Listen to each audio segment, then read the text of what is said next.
Hey, Jen. Yeah, how are you? I'm good. Here we are. And today we're going to be doing something a little different from our other episodes, which is covering some digital marketing news, but we're going to make it fun. And this is actually the inspiration behind this whole podcast Wowie! is like I wanted someone to talk to about stuff that happens in digital marketing, but I myself even struggle to want to like understand it and read it. So this is like an opportunity to learn how the landscape is evolving and changing and how to stay on top of Yeah, things. sounds good. Let's dive in. Yeah. So I mean, before we do that, Jen, do you read anything specific or you just kind of like scroll and like figure it out as you go? Like what's your like routine Yeah, do you no, I have? do on Sundays, which is my down day. I don't have to do anything.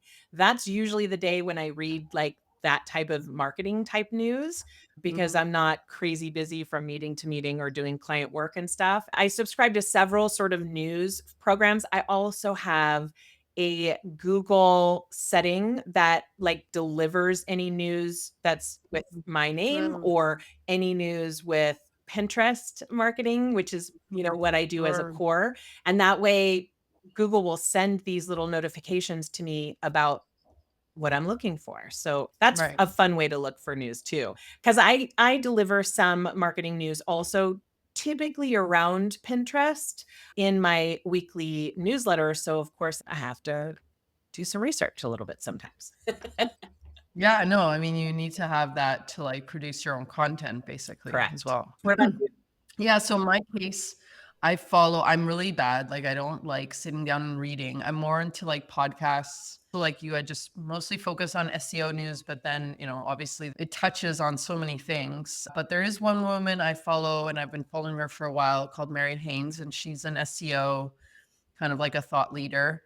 And now she actually has a community on Mighty. I love that because I just like log on my phone instead of like scrolling on Instagram or something. I'll like read on there and I'll try and stay on top of things and try and like feed my brain with new information. You have Sometimes like a time set difficult. on your schedule to do that, or do you do that in between when you're like waiting in line or in your car waiting, or what do you do? I try to be like intellectual and set time, but then I never do it. It's usually, yeah, when I'm like waiting, I'm trying to actually do a little bit every day. Yes. Just like even if it's 5 minutes a day, I notice that's so much more powerful than like reading an hour or something. So yeah, and again, podcasts work really well with me because I'll just put it on in the car. And so if I'm like going to pick up my daughter or something or driving to the city, it's usually an hour. And so that's a nice chunk of time to like listen to a Yeah, for podcast. sure. Yeah. Well, now we're doing a podcast, so we're helping people also listen to things in the car.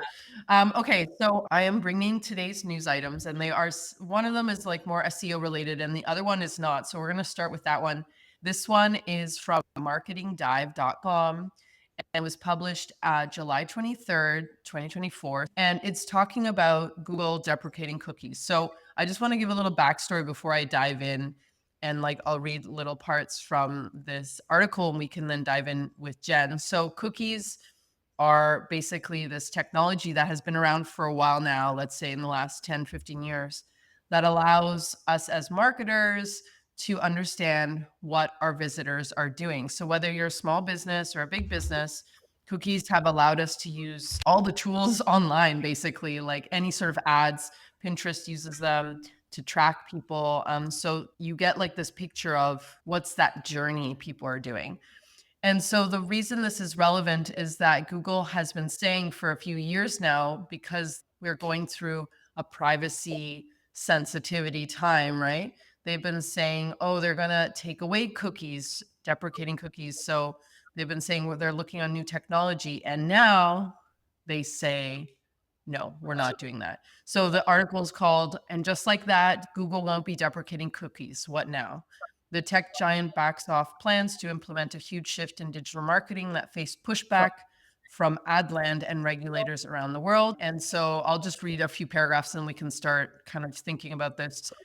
So Google has changed course again, announcing that it will explore a new path around online privacy instead of deprecating third-party cookies in Chrome. The dramatic halt to Google's plans after 4+ years of promises and delays comes as the company's vision for a cookieless future continued to face resistance from several corners of the ad landscape. Many marketers will welcome the stay of execution for a technology that has long been a bedrock for digital marketing, but the move is likely to shake up the growing alternative ID space. And while consumers and regulators have yet to weigh in, the decision might be moot amid the continued growth of cookieless spaces like connected TV and mobile. So I'm curious, Jen, like what's your initial thought of this? Have you heard of this? Like what's your awareness around Yeah. cookies? Do you know So about cookies? I love cookies because they help me to log in or get online and see exactly what I want to see right away. It's just like when you close your browser and then you open up a new browser, you sometimes you have to like reset everything. So the convenience, having it go away would be inconvenient, but it would satisfy people who don't want to be followed online, which, I totally get.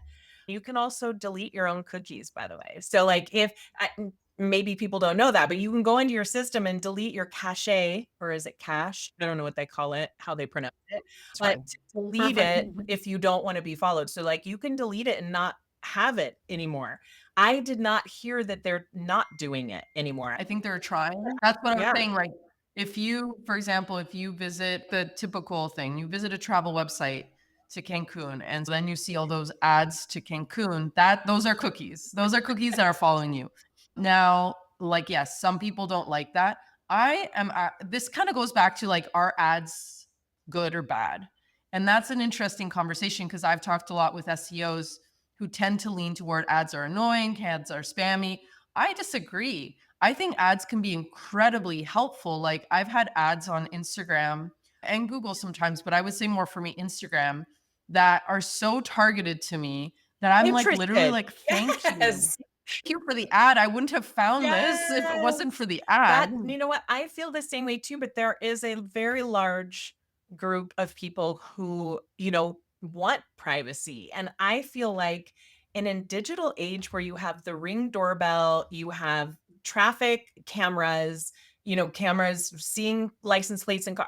I don't know if there's such a thing as privacy like that really in our new current world. And you, Yeah. like I said, you can Yeah. go in and say, do not let any cookies happen on my browser. So like you Exactly. can make it for yourself, but I'm also the type of person who I like when things are targeted. It is a little creepy when I search for something and suddenly my Alexa is telling me things about things that's a little creepy, but at the same time, it's what I'm interested in right now. So of course I want that data.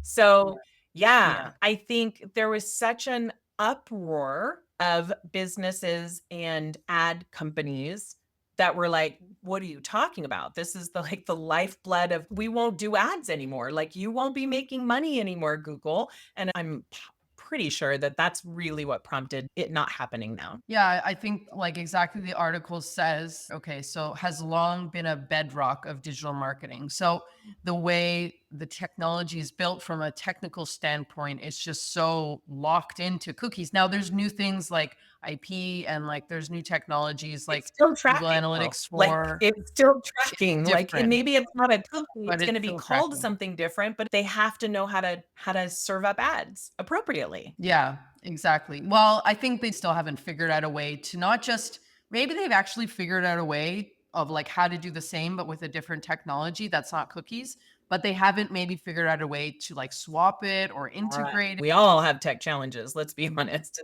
It's not Yeah. easy. Yeah, so here they're saying so just like Google's response, the vice president of Google's privacy sandbox says we are proposing an updated approach that elevates user choice. The thing will be awareness And and an choice. easier way to opt out if they don't want it. That actually is Yeah. smart because it is not as easy to opt out of cookies if you don't know what to do and where to go. Yeah, or you could just not use Chrome. I mean, True. that's another option. There's a lot of browsers like Brave, I heard was one that doesn't like Yeah. there's another one that's DuckDuckGo, I DuckDuckGo, more privacy centered. Like just change your browser. You don't have to use Chrome. Yeah, so it says instead they say this guy Anthony says instead of deprecating third-party cookies, we would like to introduce a new experience in Chrome that lets people make an informed choice that applies across their web browsing and they'd be able to adjust that choice at any time. So I feel like they're going to probably be their like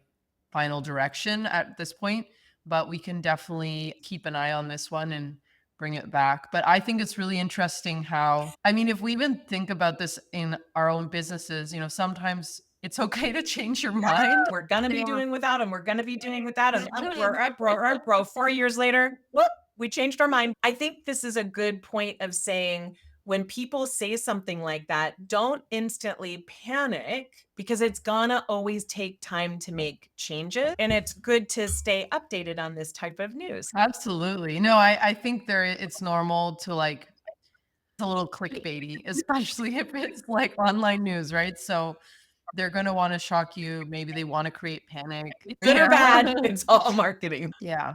Okay. So the second article I wanted to bring is from searchengineland.com, which is one of the main sources I use for SEO news, but they do also have PPC, so paid ads, and a few other like, I don't know, I'm looking at, they actually have like a few other things there, but it's mostly SEO.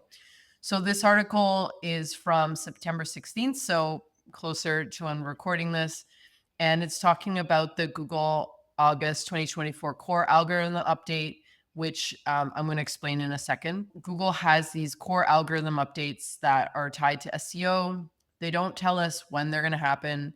There are kind of trends that some SEOs think, like, for example, there seems to always be an algorithm update in March historically, but Google doesn't sit down and say, okay, this is when the updates are going to happen. It's kind of like after the Yeah. fact. So we had one in August, and the article says that Google said that the March 2024 core update was their biggest core update, but the August 2024 core update did shake things up in a big way. And so the article just covers a little bit of like the volatility that this August update did and what to like learn from it. So that's the reason I recommend following these updates, because otherwise it can get kind of technical, but I think it's interesting. So if you are aware of your SEO traffic, which I know Jen is, Jen Thank did you, very well in the Cynthia. August Yeah, algorithm update. Google loves me now. No, I'm just kidding. I have helpful content, that's what I say. Yeah. What you can do is you can analyze whether your traffic went up or down. You can actually note it. You can filter in the search console and see which pages and which keywords did well. And then you can learn from that, because you can see what are you doing on those pages, and then you can take that information to maybe do it on other parts of your website. Sure. I wanna stop there because So that's a really good point. So, algorithm update or no algorithm update, each month when you look at your analytics and you see what's doing well, which blogs are doing well or landing pages that are doing well, you can try to emulate that in your next one, right? So that's smart. That's yeah. a really, really good point. Yeah. So let's talk a little bit about what Google said about this algorithm, August core algorithm update. So John Mueller, search advocate at Google, wrote that the update was originally, he wrote when it was released. Today we launched our August 2024 core update to Google search. This update is designed to continue our work to improve the quality of our search results by showing more content that people find genuinely useful and less content that feels like it was made just to perform well on search. That's so interesting, right? Because I've heard Google say many, many times to SEOs and to, I mean, anybody, right? They're saying, we don't want you to really be doing SEO. We want you to just create helpful websites, which to me is doing SEO, but maybe there's other SEOs that don't agree. But it's this interesting concept that I find comes up again and again. Continuing, Mueller added, this latest update takes into account the feedback we've heard from some creators and others over the past few months. As always, we aim to connect people with a range of high quality sites, including small or independent sites that are creating useful original content on relevant searches. This is an area we'll continue to address in future updates. This August 2024 core update aims to better capture improvements that sites may have made, so we can continue to surface the best of the web. So again, I love that he mentions that, Yes. because that's something that has come up. It's like, if you're a small business, can you rank? And absolutely, absolutely, Google wants to rank you. Yeah.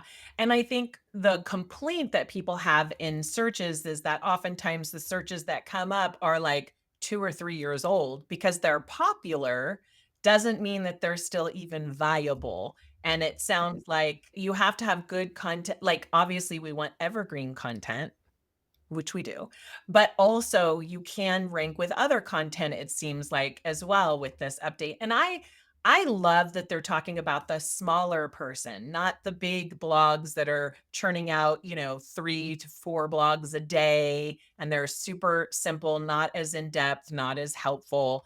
And with the advent of AI, I think they're also trying to address that you don't need to write it in a SEO kind of way, which is kind of dry and robot-y, but that to infuse some personality and above all, be actionable, helpful, things that people can take and actually make changes to.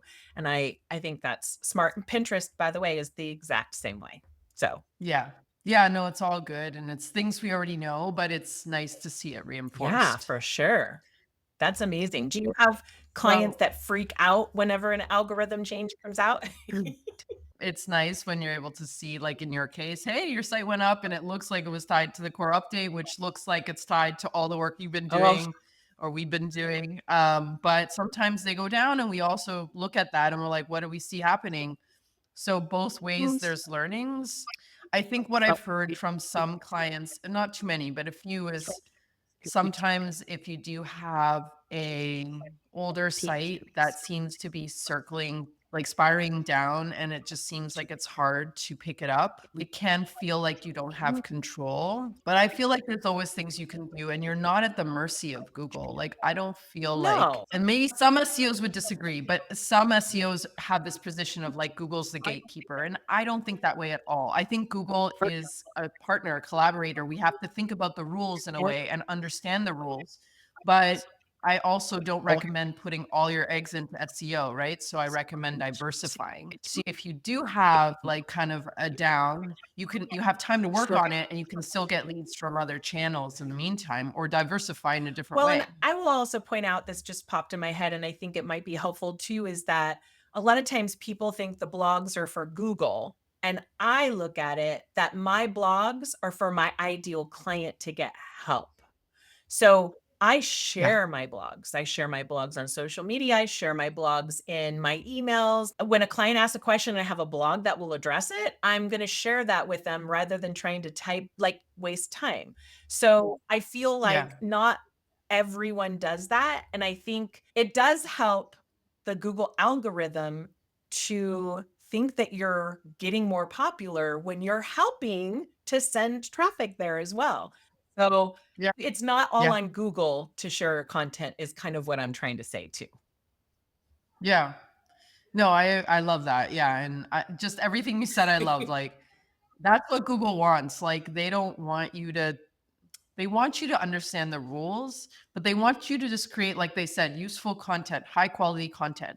So sometimes that means not following their rules. Yeah. Like, for example, I've had photography, like I think Yep. I've talked to you about this, Jen. Like the best practice that I've seen everywhere is like write at least 1,000 words or 2,000 words or whatever. And I've seen on one side blogs that have 400 words on first pages of Google, no problem. And on the other side, I've seen photography websites that have like 50 images that you think, oh, it's taking a long time to load. But on a photography website, you need more Good. images than Yeah. text, right? And that's the experience the user wants. So there's nuance to it. And I think it comes down to understanding your audience and being in touch with their needs. And even going back to what you were saying before, like an older blog can rank well.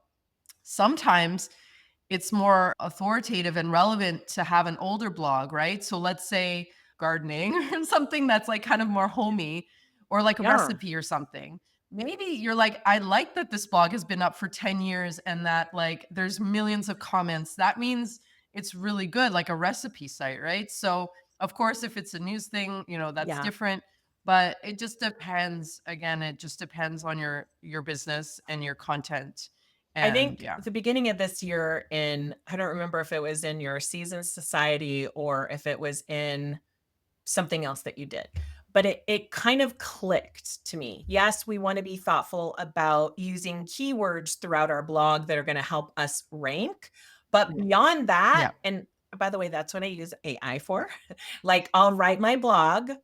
This is my helpful. I've really focused and niched down to I want to help people. And when my blogs, Yeah. if I'm focused on helping people, then I'll take that blog and then I'll put it in SEO and I'll say, please add these keywords throughout the blog. And that's one way to do it because they'll make it sound like human communication versus Right. keyword stuffing or whatever SEO Yeah. equivalent from Pinterest is. And since then, my analytics have increased. So I feel like that is truly what, if I have my focus on my ideal client and then I let AI ensure that I'm creating the title and the keywords in that blog that help, then it's like kind of a magic potion. Yeah. I think we need to do a whole episode on our favorite AI prompts or Oh, that something would because be we could 5 do hours those. long. Yeah, Doing one like every month that's or a every great few months idea. because they're evolving. I've like discovered, doesn't it happen? You start typing and you're like, oh, what if I ask it like this? And then it like opens up a I whole have a other list door of of over prompting. 50 that I have in a list format that I will go to time and time again for content planning, for like just all the things. I'm making a note of that, Cynthia, for us. Awesome. Oh, well, this wraps up our first fun marketing news, digital marketing news. So, our goal is to do one of these, and both of us will bring different news articles to the table that we think are relevant.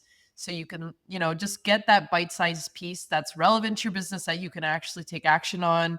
And yeah, our goal with these is it's something that you can feel inspired to like make that right next move in your And if you business. have anything you want to let us know about, definitely connect with Cynthia or myself on Instagram. We'll have all of the information below and let us know what you want us to talk about because we're happy to take requests. Yeah, yeah, requests on news or requests on Yep. specific topics. We can got a lot of knowledge here. Get your phone All around. right. See ya. Bye, Jen.